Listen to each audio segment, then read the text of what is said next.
Hello friends, ધોરણ 12 આંકડાશાસ્ત્ર online લેક્ચર્સમાં આપનું હાર્દિક સ્વાગત છે.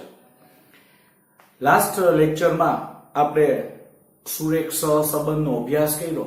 ચેપ્ટર નંબર 2 જે 12 ગુણનો ચેપ્ટર હતું, એમાં ખાસ કરીને બે ચલ x અને y વિશેની વાત હતી, જેમાં કાર્યકારણનો સંબંધ રહેલો હોય. ત્યાં જ બે ચલ x અને y વચ્ચે સહસંબંધ છે તેમ કહેવાય. એના વિશેની આપણે ચર્ચા કરી અને એના આધારિત દાખલાઓ ગણ્યા. મુખ્યત્વે 3 રીતો આપણે ભણ્યા: વિકર્ણ આકૃતિની રીત, કાર્લ પિયર્સનની રીત અને પ્રોફેસર ચાર્લ્સ સ્પીયરમેનની ક્રમાંક સહસંબંધની રીત. અને એના આપણે ટૂંકા દાખલાઓ જોયા. એ ચેપ્ટર આધારિત હવે આપણે નવા ચેપ્ટરની આપણે શરૂઆત કરશું. એ જ ચેપ્ટર, એના જેવું ચેપ્ટર, બે ચલ x અને y આધારિત જ એવું એક ચેપ્ટર છે સુરેખ નિયત સંબંધ. એના બોર્ડમાં કુલ ગુણ 12 છે. એક ગુણનો MCQ છે, એક ગુણનો 1-2 વાક્યમાં જવાબ પૂછાશે, 2 ગુણની થિયરી, 3 ગુણનો દાખલો અને 5 ગુણનો દાખલો. આમ કુલ મળીને 12 ગુણનું ચેપ્ટર છે. આ 2 ગુણની થિયરી અથવા તો કોઈ દાખલો પણ પૂછાઈ શકે એવું જરૂરી નહીં. આમાં પણ દાખલો અથવા તો કોઈ થિયરી પૂછાઈ શકે. એમ કુલ ગુણ 12 છે. તો ફર્સ્ટ ઓફ ઓલ આપણને વિચાર આવે કે નિયત સંબંધ એટલે શું થાય? તો કે બે યાદચ્છિક ચલ x અને y વચ્ચેનો સંબંધ કોઈ ગાણિતિક વિધેયથી નિયત કરેલો સંબંધ હોય. કોઈ ગાણિતિક વિધેયથી નિયત કરેલો સંબંધ એટલે નિયત સંબંધ. જો આપણે બે ચલ x અને y જ છે, અહીંયા પણ 3 ચલ નથી એક ચલ, 2 ચલ આપવામાં આવેલા હોય છે અને એ બે ચલ વચ્ચે ગાણિતિક વિધેયથી નિયત કરેલો સંબંધ એને કહેવામાં આવે છે નિયત સંબંધ. ત્યાર પછી સુરેખ નિયત સંબંધ એટલે શું? આ 1 ગુણની થિયરી પૂછાઈ શકે 1 માર્કના પ્રશ્નમાં. બે યાદચ્છિક ચલ x અને y વચ્ચેના સંબંધને કોઈ સુરેખા દ્વારા વ્યક્ત કરવામાં આવે અથવા તો દર્શાવવામાં આવે તેને સુરેખ નિયત સંબંધ કહેવામાં આવે છે. સ્ટુડન્ટ્સ, તમને યાદ રહ્યું હશે કે બે નિયત સંબંધ એટલે શું? તો કે ગાણિતિક વિધેયથી નિયત કરેલો સંબંધ. આ ચેપ્ટરમાં બે ચલ છે, એનું એક વિધેય છે અને એ વિધેયથી નિયત કરેલો સંબંધ એટલે આપણે સુરેખ નિયત સંબંધ. ત્યાર પછી વિચાર આવશે કે નિયત સંબંધાંક એટલે શું? જેમ આપણે સહસંબંધાંક ભણ્યા હતા. સહસંબંધની વ્યાખ્યા શું હતી? તો કે બે ચલ x અને y વચ્ચે કાર્યકારણનો સંબંધ રહેલો હોય તો એ બે ચલ વચ્ચે સહસંબંધ છે તેમ કહેવાય. તો જ્યાં સહસંબંધ છે ત્યાં કાર્યકારણનો સંબંધ પણ રહેલો જ છે તેમ કહેવામાં આવે છે. તો જ્યાં કાર્યકારણનો સંબંધ છે ત્યાં નિયત સંબંધ પણ છે જ, કારણ કે બે ચલ x અને y વચ્ચે જ નિયત આપણે સહસંબંધને સરખાવવાનો છે. તો આ ચેપ્ટર અને સહસંબંધ વચ્ચે ડિફરન્સ શું છે? અહીંયા યાદ રાખજો, એ જ મેથડ છે. અહીંયા તમારા પાસે બે નિયત સંબંધ રેખા છે. એમાંથી આપણા અભ્યાસક્રમમાં ધોરણ 12 ના અભ્યાસક્રમમાં y ની x પરની નિયત સંબંધ રેખા વિશે આપણે અભ્યાસ કરવાનો છે. સ્ટુડન્ટ્સ, આમાં ઘણા બધા વિચાર આવે કે આ દાખલાઓ કેવી રીતે થતા હશે, કેમ થાય? તો એના વિશેની ચર્ચા આપણે આગળ કરીએ. સૌપ્રથમ નિયત સંબંધાંક એટલે શું? જેમ આપણે સહસંબંધાંકમાં ભણ્યા હતા કે આપવામાં આવેલા બે ચલ x અને y વચ્ચે સહસંબંધ કેટલો રહેલો છે તે દર્શાવતા સંખ્યાત્મક માપને સહસંબંધાંક કહે છે. એ જ રીતે સ્ટુડન્ટ્સ, નિયત સંબંધ રેખા y કેપ બરાબર a plus bx, આ જ રેખા ઉપરથી આપણે દાખલા ગણવાના છે. માત્ર આખા ચેપ્ટરમાં એક જ આ સૂત્ર મેઇન આ રેખા છે y કેપ બરાબર a plus bx માં x નો જે સહગુણક જે છે, આનો x નો જે સહગુણક આ b જે છે, b એને યાદ રાખજો આપણે નિયત સંબંધાંક કહે છે. આ b ને નિયત સંબંધાંક કહે છે, યાદ રાખજો. તેને નિયત સંબંધ રેખાનો ઢાળ પણ કહે છે. જ્યારે a ને તો વિચાર આવે કે આ a ને શું કહેવાતું? જો b ને નિયત સંબંધાંક કહેવાય તો એને નિયત સંબંધ રેખાનો અંતખંડ કહે છે. સ્ટુડન્ટ્સ, આજ વખતે માર્ચ 2020 ની એક્ઝામમાં આ પ્રશ્ન પૂછાઈ ગયેલો કે y કેપ બરાબર a પ્લસ bx માં a ને શું કહેવાય? તો યાદ રાખજો, a ને નિયત સંબંધ રેખાનો અંતઃખંડ કહેવામાં આવે છે. શું કહેવામાં આવે છે? અંતઃખંડ. તો સ્ટુડન્ટ્સ, તમને આ થિયરી આટલી ખ્યાલ આવી ગયો હશે અને હવે પછી આપણે આગળની થિયરી ભણીએ. સ્ટુડન્ટ્સ, હવે પછી નવી થિયરી. જેમ આપણે સહસંબંધાંકના ગુણધર્મો આપણે મોસ્ટ ટાઈમ પૈકી કીધા હતા અને પૂછાય એવા જ આપણે નિયત સંબંધાંકના ગુણધર્મો વિશે હવે આપણે અભ્યાસ કરીશું.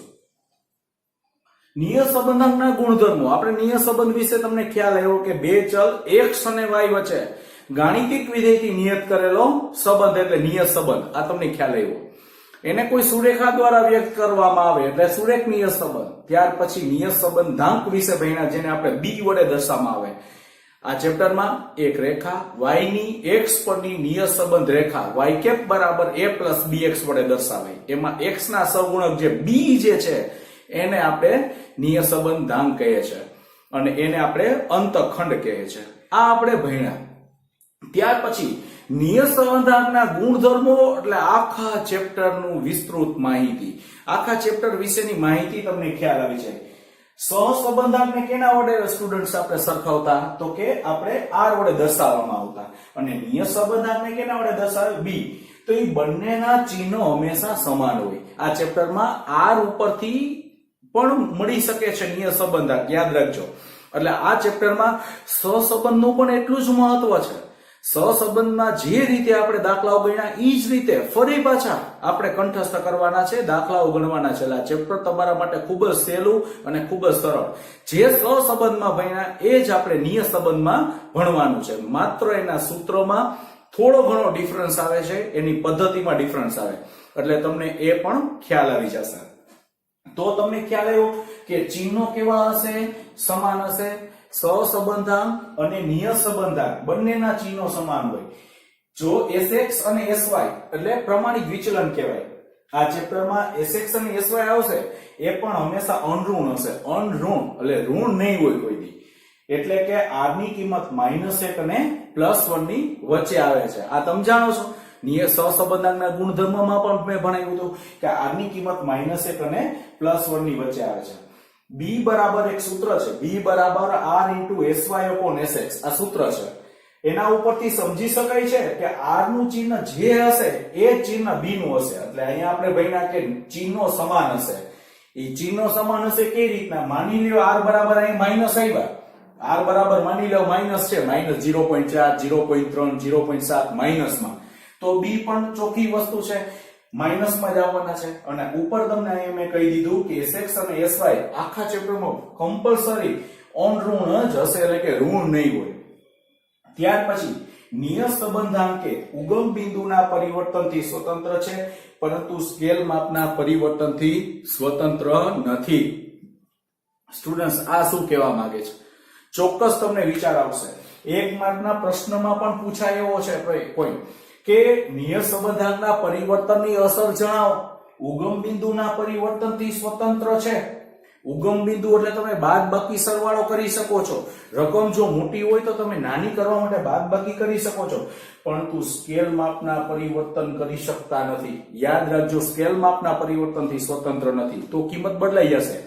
જ્યારે સહસંબંધાંકમાં મોટી રકમ આપેલી હોય, x અને y ની કિંમત ખૂબ જ મોટી કિંમત આપી હોય, 2000, 3000, 4000, તો તમે u બરાબર x માઇનસ કોઈ પણ રકમ બાદબાકી કરી શકતા હતા, કોઈ પણ રકમ ભાગાકાર પણ કરી શકતા હતા, તો પણ જવાબમાં કાંઈ ફેરફાર થતો નહીં. પણ સ્ટુડન્ટ્સ, અહીંયા એવું નહીં બને. અહીંયા શું થશે? ઉગમ બિંદુના પરિવર્તનથી સ્વતંત્ર છે, પરંતુ સ્કેલ માપના પરિવર્તનથી સ્વતંત્ર નથી. એટલે આ તમને ખ્યાલ આવી ગયો હશે. ત્યાર પછી બે ચલ x અને y વચ્ચે જો સંપૂર્ણ સુરેખ ધન સહસંબંધ હોય, આપણે ભણ્યા હતા વિકર્ણ આકૃતિની રીતમાં, જો સંપૂર્ણ સુરેખ સહસંબંધ હોય તો યાદ રાખજો કેપિટલ r² બરાબર 1 થશે. કેપિટલ r² બરાબર કેટલા થાય? 1 થાય. અને આવા અને બે નિયત સંબંધ રેખાઓ આલેખ પત્ર પર એકાકાર થશે. યાદ રાખજો, આ પણ વિકલ્પમાં પૂછાય કે જ્યારે બે ચલ x અને y વચ્ચે સંપૂર્ણ ધન સહસંબંધ હોય ત્યારે કેપિટલ આર સ્ક્વેર બરાબર કેટલા થાય? તો કે 1 થાય. આવો પણ વિકલ્પ પૂછાય. આલેખ પત્ર પર બે રેખાઓ કેવી થાય? કે જ્યારે કેપિટલ આર સ્ક્વેર બરાબર 1 હોય ત્યારે એકાકાર થાય. હવે તમને એક વિચાર આવે કે સર આ કેપિટલ આર સ્ક્વેર ઈ શું કહેવા માંગે? આ કેપિટલ આર સ્ક્વેર છે શું? એને આપણે નિશ્ચાયકતાનો આંક કહેવાય. નિશ્ચાયકતાના આંકને કેપિટલ આર સ્ક્વેર વડે દર્શાવાય. આગળ આપણે જ્યારે અભ્યાસ કરશું આ ચેપ્ટરમાં એના વિશે પણ આગળ હું તમને થિયરી લખાવીશ. નિશ્ચાયકતાનો આંક શું કહેવા માંગે છે એટલે એ પણ તમને ખ્યાલ આવી જશે. આ ગુણધર્મમાં આ તમને ખ્યાલ આવ્યો હશે. જો સહસંબંધનો અભાવ હોય, જો સંપૂર્ણ સુરેખ ધન સહસંબંધ હોય તો કેપિટલ આર સ્ક્વેર બરાબર 1 થાય. જો સહસંબંધનો અભાવ હોય, ત્યારે યાદ રાખજો કેપિટલ આર સ્ક્વેર બરાબર કેટલા થશે? 0 થશે. અને બે રેખાઓ કાટખૂણે છેદશે. એકબીજીને કેવી રીતના છેદશે? કાટખૂણે છેદશે. તો સ્ટુડન્ટ્સ આ અહીંયા આટલા સુધીના ગુણધર્મો તમને ખ્યાલ આવી ગયા હશે અને ત્યાર પછી હવે નવી થિયરી વિશે અભ્યાસ કરીશું. હવે સ્ટુડન્ટ્સ આપણે જે વાત કરી કે નિશ્ચાયકતાનો આંક કેપિટલ આર સ્ક્વેર વડે જે દર્શાવાય છે, તો એ નિશ્ચાયકતાનો આંક એટલે શું એવો વિચાર આવે ત્યારે આપણે નિશ્ચાયકતાના આંક વિશે થિયરી ભણીએ. તો નિશ્ચાયકતાનો આંકનો અર્થ અને અર્થઘટન સમજાવો.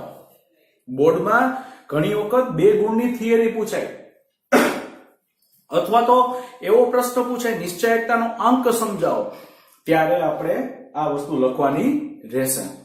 સ્ટુડન્ટ તમને ખ્યાલ આવ્યો હશે કે નિયત સંબંધ રેખા આ ચેપ્ટરમાં એક રેખા છે. મેં તમને કીધું y કેપ બરાબર આને કેપ વડે દર્શાવાય. કેપ એટલે અનુમાનિત કિંમત. કદાચ એ પણ વિચાર આવે કે કેપ એટલે શું થાય સર?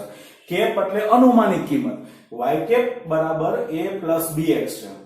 તો સાપેક્ષ ચલ y, બે ચલ આપ્યા છે, x ને નિરપેક્ષ ચલ કહેવાય અને y ને સાપેક્ષ ચલ કહેવાય. તો સાપેક્ષ ચલ y ની અવલોકન પરથી મળતી અવલોકિત કિંમતો y અને તેને અનુરૂપ નિયત સંબંધ રેખા પરથી મળેલી કિંમતો, અનુમાનિત કિંમતો y કેપ વચ્ચેના સહસંબંધાંકના વર્ગને આપણે નિશ્ચાયકતાનો આંક વડે દર્શાવવામાં આવે છે.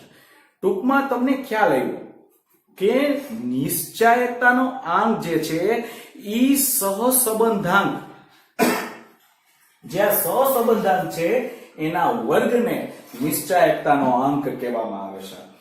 આપણી પાસે બે ચલ x અને y છે. સાપેક્ષ ચલ y ની અવલોકન પરથી મળતી અવલોકિત કિંમતો y અને તેને અનુરૂપ નિયત સંબંધ રેખા પરથી મળેલી કિંમતો, અને ઈ કેવી કિંમતો છે? અનુમાનિત. એક રેગ્યુલર તમને આપેલી છે એ, અને એક આપણે અનુમાનિત કરેલી કે વાસ્તવમાં આપણે કેટલી કિંમત હોવી જોઈએ y ની, તો એના વર્ગને આપણે નિશ્ચાયકતાનો આંક કહે છે. તેને સંકેતમાં કેપિટલ આર સ્ક્વેર વડે દર્શાવાય છે. સ્ટુડન્ટ્સ આટલું લખી લેજો અને ત્યાર પછી એનું અર્થઘટન પણ કીધું છે. જો કેપિટલ આર સ્ક્વેર ની કિંમત 1 ની નજીક હોય તો x અને y વચ્ચેનો સંબંધ સુરેખ નિયત સંબંધ છે તથા ધારણા યોગ્ય છે. યાદ રાખજો, પરીક્ષામાં તમને જ્યારે આપણે 5 ગુણના દાખલા ભણતા હશું, નિશ્ચાયકતાનો આંક પૂછાશે કે નિશ્ચાયકતાનો આંક શોધો, એટલે તમને વિચાર આવશે ત્યારે તરત તમને લાઈટ થશે કે નિશ્ચાયકતાનો આંક એટલે શું થાય?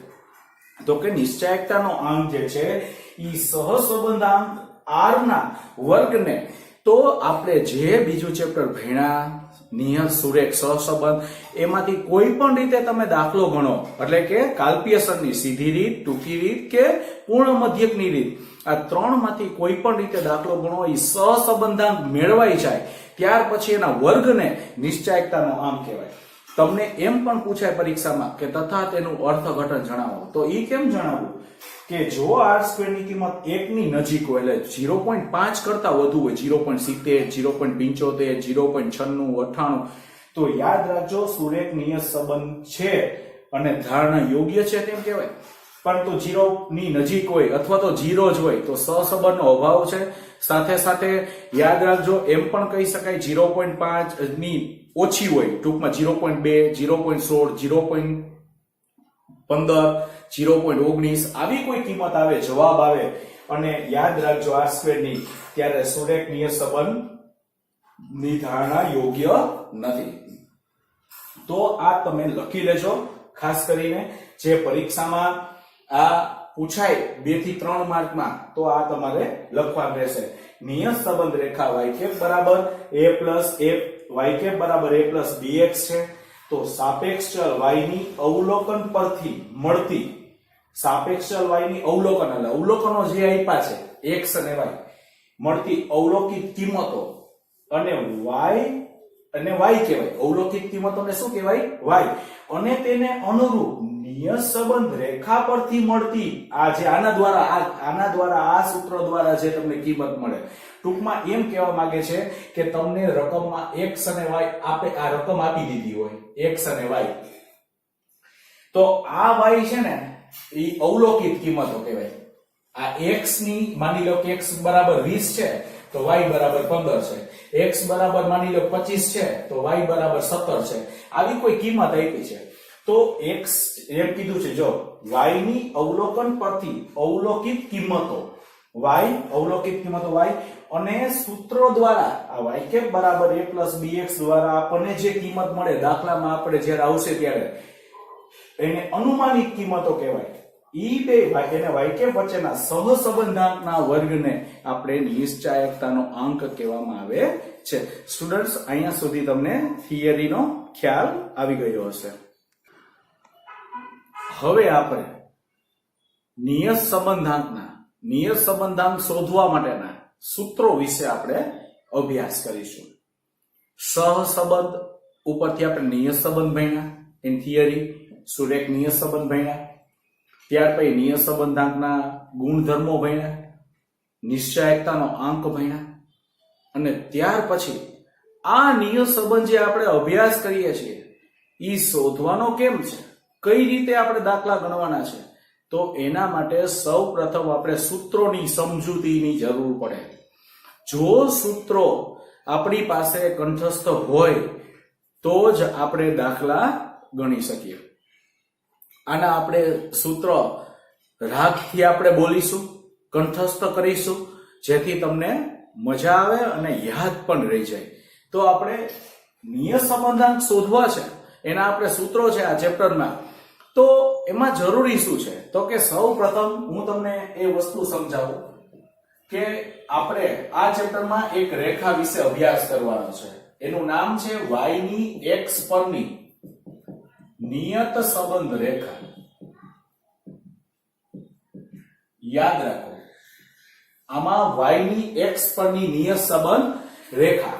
આ ચેપ્ટરમાં આખા ચેપ્ટરમાં એક જ રેખા વિશે આપણે અભ્યાસ કરવાનો છે. એનું નામ છે y કેપ બરાબર a પ્લસ bx. યાદ રાખજો, આ રેખાનું સૂત્ર છે y કેપ બરાબર a પ્લસ bx. આ એક રેખા વિશે અભ્યાસ કરવાનો, જ્યાં તમને વિચાર આવે કે સર આપણે a બરાબર શું છે, a બરાબર કઈ રીતે મળશે, તો એનું સૂત્ર છે a બરાબર y બાર માઈનસ bx બાર.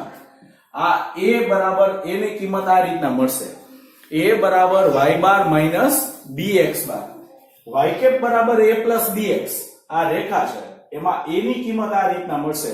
તો આ ચેપ્ટરમાં આપણે કોઈ પણ દાખલો ગણીએ, કોઈ પણ દાખલો, તો પહેલું કામ આપણે x બાર અને y બાર મેળવવાનું કરીશું કે જેથી આપણને તમને a મળી જાય. તો આ ચેપ્ટરનો મેઇન હાલ આ a છે, y કેપ બરાબર a પ્લસ bx છે, જે નિયત સંબંધ રેખા વડે દર્શાવવામાં આવે છે. આ ચેપ્ટરમાં જૂના કોર્સમાં એવું તો બે રેખા હતી, અહીંયા માત્ર ધોરણ 12 ના અભ્યાસક્રમમાં માત્ર ને માત્ર એક રેખા વિશે જ આપણે અભ્યાસ કરવાનો છે. ત્યાર પછી આ a તો મળી ગયું, તો હવે વિચાર આવે કે આપણે b કેવી રીતે મેળવશું. b ને શું કહેવાય, તો કે b એટલે નિયત સંબંધાંક કહેવામાં આવે છે. b ને શું કેના વડે દર્શાવાય, નિયત સંબંધાંક. તો આપણે નિયત સંબંધાંકના સૂત્રો ભણીએ. જો નિયત સંબંધાંક,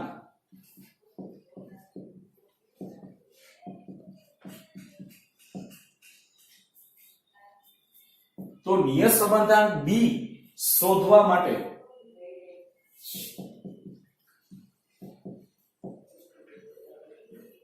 શોધવાના સૂત્ર. તો દાખલો ગણવાની તમને ખબર છે 3 રીત છે. એક પૂર્ણ મધ્યક, જ્યારે મધ્યક પૂર્ણ આપ્યો હોય, જ્યારે મધ્યક પૂર્ણ હોય ત્યારે b નું સૂત્ર આટલું થશે, sigma x minus x bar into y minus y bar upon sigma x minus x bar whole square. આટલું જ માત્ર ને માત્ર સૂત્ર આવશે. તો તમને આ પણ ખ્યાલ આવી ગયો હશે, મધ્યક પૂર્ણ હોય ત્યારે આ સૂત્ર. તો તમને અહીંયા આ જેવું લખ્યું એટલે તરત જ તમારા માઇન્ડમાં વિચાર આવ્યો કે આવું તો આપણે સહસંબંધાંકમાં પણ ભણી ગયા, પણ સહસંબંધાંકમાં એટલો ફેર છે અને આ સૂત્રમાં ખાલી માત્ર એટલો ફેર. અહીંયા અંશની વિગત સહસંબંધાંક જેટલી જ છે, છેદમાં યાદ રાખજો sigma x minus x bar whole square. માત્ર એક જ વિગત આવશે, x ની વિગત જ છેદમાં આવશે. આ યાદ રાખજો. આ b ને આપણે byx પણ કહેવામાં આવે છે. b ને શું કહેવામાં આવે છે? byx પણ કહેવામાં આવે છે. આ ટૂંકમાં b આપણે કહીએ છીએ, b ને byx પણ કહેવામાં આવે છે. ત્યાર પછી જ્યારે અવલોકનો નાના હોય, જ્યારે અવલોકનો નાના હોય ત્યારે આપણે સીધી રીતે આપણે દાખલો ગણતા. કઈ રીતે દાખલો ગણતા? સીધી રીતે. તો સીધી રીતનું સૂત્ર જો તમને હું લખું છું, b બરાબર n sigma xy minus sigma x into sigma y upon n sigma x square minus sigma x whole square. જો એમાં પણ અંડરરૂટ હતું, અહીંયા અંડરરૂટ નહીં આવે, પણ એક જ વિગત n sigma x square minus sigma x whole square, આ એક વિગત આવશે. ત્યાર પછી જ્યારે અવલોકનો મોટા હોય, આપણે નાની કિંમતનો ઉપયોગ કરવો હોય ત્યારે ટૂંકી રીત કહેવાય. તો ટૂંકી રીતે આપણે દાખલો ગણવો હોય ત્યારે આપણે કઈ રીતે ગણશું? જો એના માટેનું ટૂંકી રીતનું સૂત્ર n sigma uv minus sigma u into sigma v upon n sigma u square minus sigma u whole square. આ સૂત્ર આવશે, યાદ રાખજો. n sigma uv minus sigma u into sigma v upon n sigma u square minus sigma u whole square. તો આ સૂત્ર આપણે ટૂંકી રીતનો અભ્યાસ આપણે કર્યો, ઈ જ મુજબ આવશે. ત્યાર પછી માની લ્યો આમાં સ્કેલ પરિવર્તન નથી કર્યા, પણ માની લ્યો સ્કેલ પરિવર્તન કરવામાં આવે. મેં તમને કીધું ઉગમ બિંદુના પરિવર્તનથી સ્વતંત્ર છે, પરંતુ સ્કેલ માપના પરિવર્તનથી સ્વતંત્ર નથી. તો જ્યારે સ્કેલ માપનું પરિવર્તન કરવામાં આવે ત્યારે યાદ રાખજો એનું સૂત્ર છે u બરાબર x માઇનસ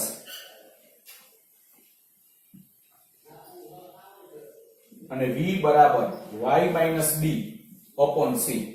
એટલે c એટલે આ સ્કેલ માપ છે, આ c શું છે? સ્કેલ માપ. આ x માટેનો એટલે cx કહેવાય, આ y માટેનો એટલે cy કહેવાય.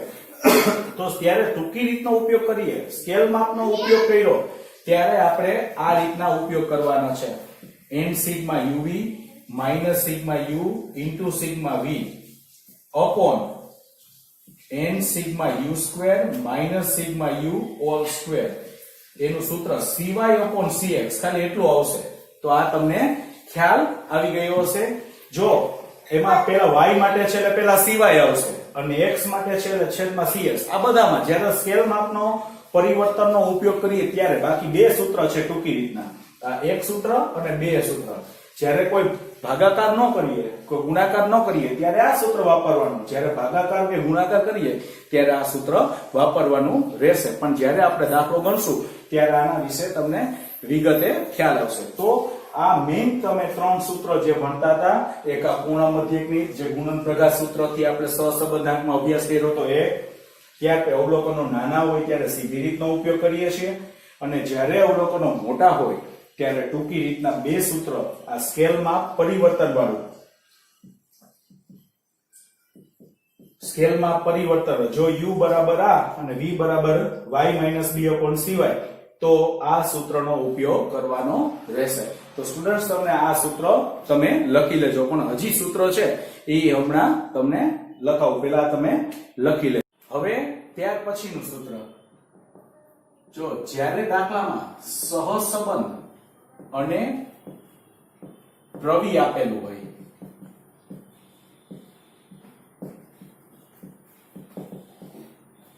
પ્રવિ આપેલું હોય ત્યારે સ્ટુડન્ટ્સ જ્યારે સહસંબંધને કેના વડે દર્શાવવામાં આવે તો કે આર વડે. સહસંબંધ એટલે આર, અને એટલે ગુણાકાર, પ્રમાણિત વિચલનને s વડે દર્શાવે એટલે પેલા sy/sx, આ b ને byx પણ દર્શાવવામાં આવે છે. પેલા y છે માટે પેલા y લખ્યું sy/sx. તો આ સૂત્ર થયું. જ્યારે દાખલામાં સહવિચરણ આપેલું હોય, યાદ રાખજો, સહવિચરણ આપેલું હોય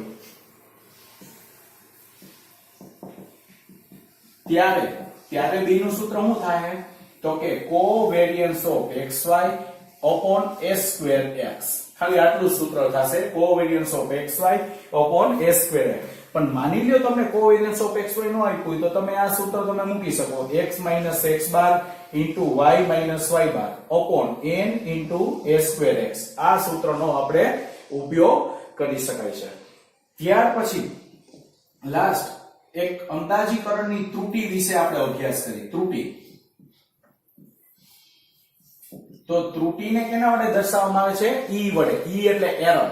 એનું સૂત્ર માત્ર આટલું જ છે, y - y કેપ. y એટલે અવલોકિત કિંમત અને y કેપ એટલે અંદાજિત કિંમત. એટલે અવલોકિત કિંમતમાંથી આ આપેલી હશે અવલોકિત કિંમત માઈનસ અનુમાનિત કિંમત અથવા તો અંદાજિત કિંમત, આ તમારે બાદ કરવા રહેશે. તો સ્ટુડન્ટ્સ તમને ખ્યાલ આવી ગયો હશે. બધા સૂત્રો તમારે હોમવર્કમાં લખવાના છે 2 વખત અને કંઠસ્થ કરવાના છે, જેથી તમને સૂત્ર યાદ રહી જાય અને પાકા પણ થઈ જાય અને દાખલા ગણવામાં ખૂબ જ સરળતા રહે.